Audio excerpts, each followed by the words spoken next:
feels like a cheap suit the minute the dictator, a despot, says something nice about him. If we nominate Donald Trump, we're going to be destroyed in the general election. Jeb is spending all this time being negative.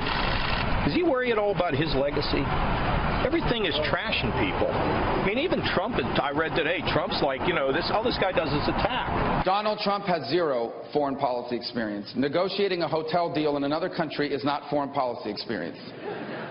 Jeb Bush has no foreign policy experience, period. We're too politically correct. Now, with that being said, as I get closer and closer to the goal, it's going to get different. Now we're down to not very many people, probably 6 in the end of the day, maybe even less than that. And once you get to a certain level, it changes. I will be changing very rapidly. I'm very capable of changing to anything I want to change to.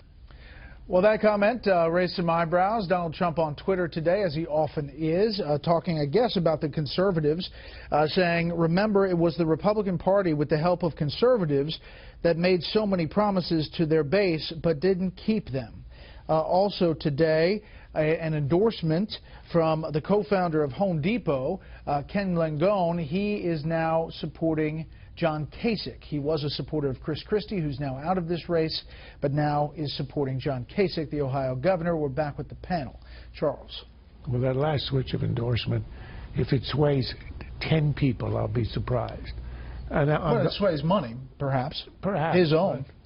Well, it's not going to make a lot of difference, I think, to anyone. But I do think that last line you showed in the clip from Trump it's a 30-second ad that writes itself. You show that. Trump saying, I can be anything I want to be, rapidly. And then you run the flip-flops. You run him saying what he believes about universal health care, what he used to say about abortion, etc. And it tells you that, you know, even he admits in the moments where he winks that a lot of this is just showmanship and play. And then you have to ask yourself, how much is it is real, and what is he really going to be, assuming he wins it all? Chuck. I was struck by the tweet, because there Trump voiced what is on the minds of lots and lots of the Republican base, namely, we were promised so many results year in and year out. If you give us the Congress, we'll do this. If you give us the Senate, we'll do that.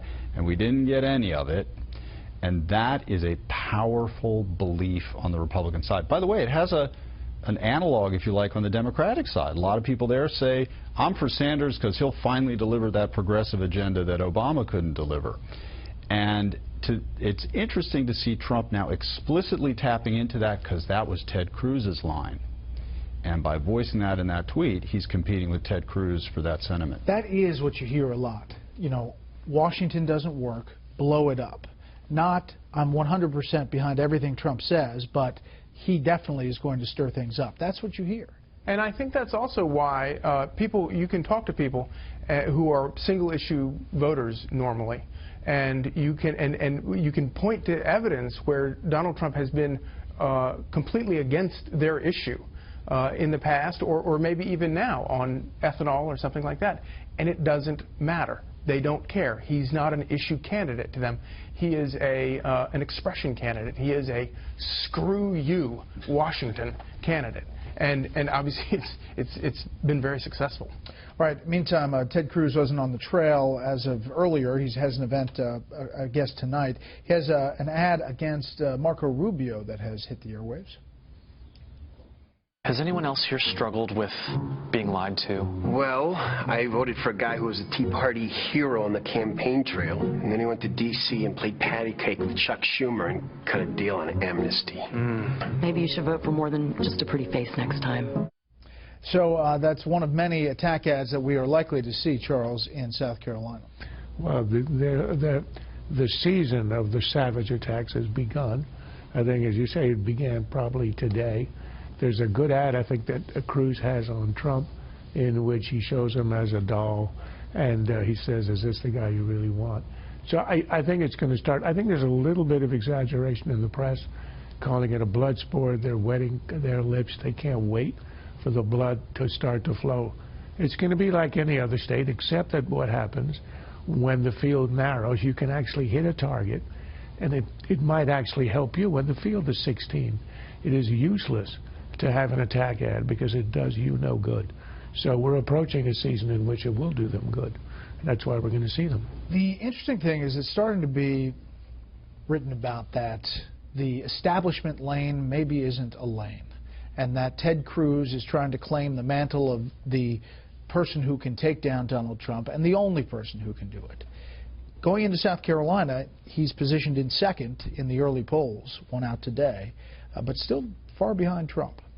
Well, Ted Cruz has a lot to work with in South Carolina because there are a lot of evangelical voters, people who may have supported Huckabee in the past who live in that Piedmont area of South Carolina. So it's potentially a good state for him. I still think that, you know, Donald Trump is the man to beat in that state. And I still think that it remains to be seen if this whole theory that, you know, that all of the other candidates are sort of banking on, that if I can just get one-on-one with Trump, then I'll do it. Having underestimated Donald Trump so many times in the past, I'm going to say right now, I'll believe that when I see it. He has defied every single theory so far about how he loses. We'll see if that one pans out. Quickly, I want to run the soundbite from Dr. Ben Carson today in South Carolina. Most of the people here in South Carolina, at least a lot of the people that I've met, share the same values that I have about the exceptionalism of our country, about our responsibility to those who are coming behind us and why we have to be fiscally responsible, and about the values and principles that made this into a great nation, including our faith. Still campaigning hard. Yeah, but this goes, you know, his comment right there goes back to the thing you just mentioned about the issues. A lot of these people in South Carolina, they know that Donald Trump doesn't share their values necessarily, but they don't care. He's expressing what they want to express. Thanks, panel.